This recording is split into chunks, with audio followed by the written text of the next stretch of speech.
music, the music, the music just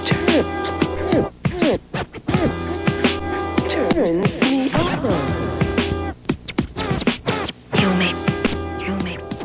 Now turntablism has developed from DJing to a point where, you know, guys are doing a lot of technical, non-traditional things with the turntable, such as, like I said, new forms of scratching, new forms of beat juggling. You know, they're just kind of now transcended the boundaries and gone, you know, completely nuts.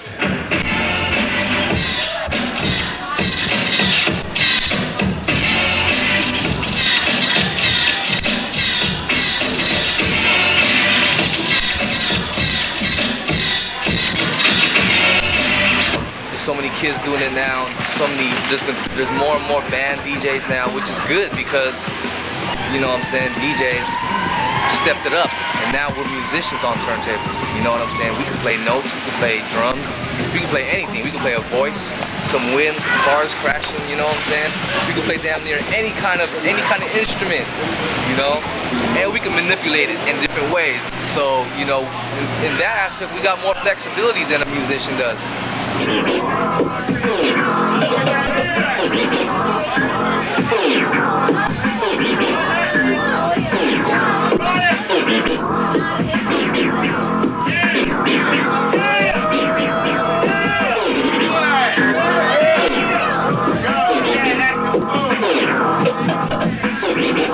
Basically, most turntablists that I know are really advanced DJs. You basically get out there and you do parties and whatnot till you get comfortable enough with the records and the turntables to where you can actually create your own music versus always spinning somebody else's music. So really what it comes down to is really having a high degree of knowledge about your own records to the point where you know certain points on your records that you can actually manipulate to create something new.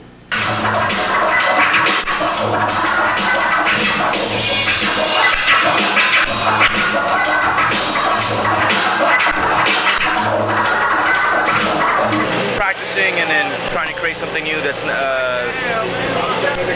trying to be original, because like right now, because everybody's on some other stuff, like during the up and down, the developed style, or trying to do combinations of beat juggling, scratching, and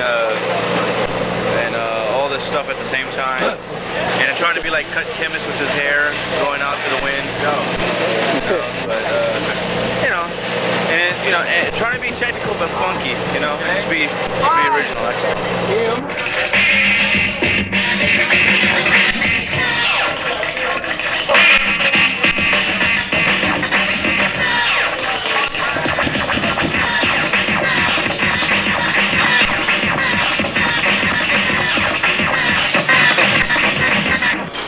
What do you think is the most difficult aspect of turntablism? Showmanship. I think showmanship. I can kind of agree. I would say on a basic level, at first it'd be juggling. But I agree with Precyse. When you're starting to get really, really good to totally involve the crowd, that's hard to do. But other than that, everybody scratches and everybody can mix. Juggling is like a technical ass hard thing to do that only real battle DJs can do. But beyond that is like what Craze does. That motherfucker is sick. He involves you. He has the look. It's dope. He knows how to put routines together. So overall performance is difficult.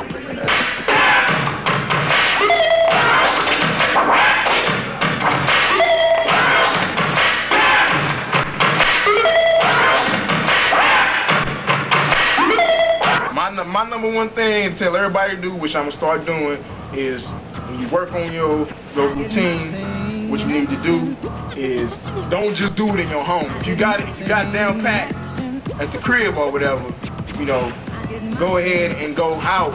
If you DJ, you got a spot, local spot or whatever. Even if you don't got a local spot, try to get a guest spot. You know what I'm saying, and do it out. So people can see it in front of a crowd. So when you get to that DMC, you're gonna have like Craze here, Rock Raider there, you know what I'm saying?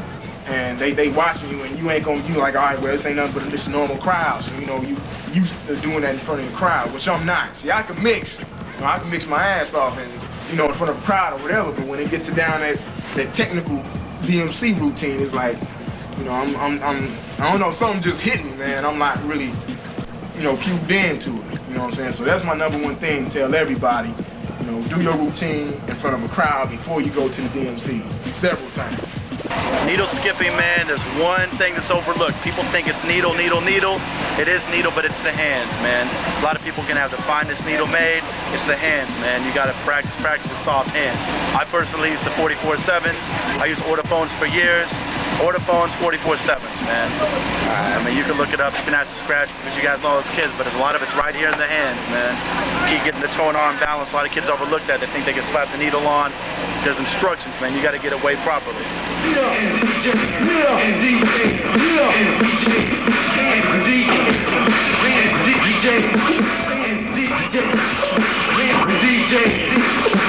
So basically, I would say this to all the DJs out there: experiment with what works with you, because considering, you know, what they might say is the best, that usually doesn't work. You know what I'm saying? So I try to experiment with what's right here and what works with the hands. You know what I'm saying?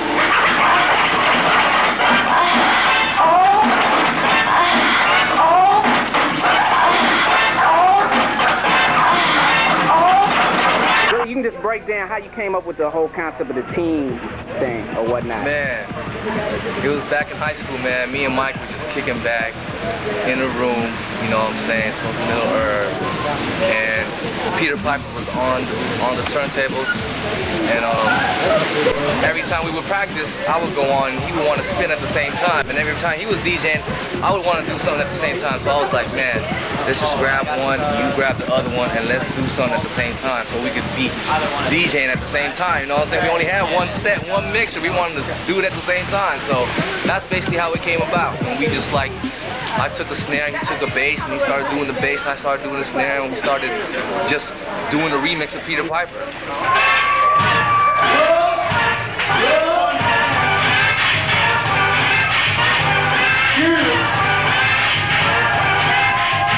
How many hours would you estimate a week that you actually, you know, practice to really stay up on your skills? Well, since it's summer and I'm not in school right now, I've been trying to practice a little more, but things are kind of hectic with the money situation, so I gotta work. So I say, you guys, a week, right? A week? How many hours a week? Yeah, about a week. I don't know, I say maybe 20 hours a week.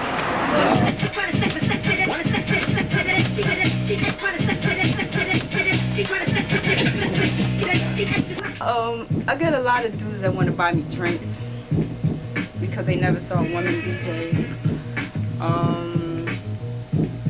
I get a lot of advantages because I'm a woman. Like, I get a lot of like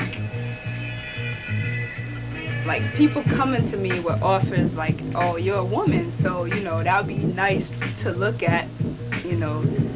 So it's kind of like, not offensive, but it's like, you gotta see if I have skills first before I'm a woman, you know. So I don't really like totally agree with the advantage of being a woman DJ because of that reason.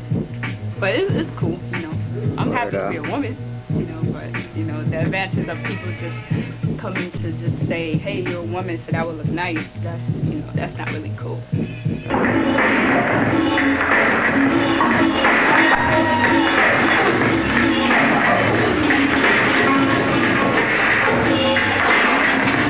You know, the challenges are always keeping up with the new techniques, new ways of scratching, new ways to be juggling. I mean, a lot of cats now are really spending a lot of time, a lot of talented kids, craze, develop allies, beat junkies. I mean, a lot of guys, the guys, Tony Vegas, you know, you have a lot of these guys from overseas, DJ Noise. You got a lot of guys, man, that really have some talent. They're doing a lot of different things.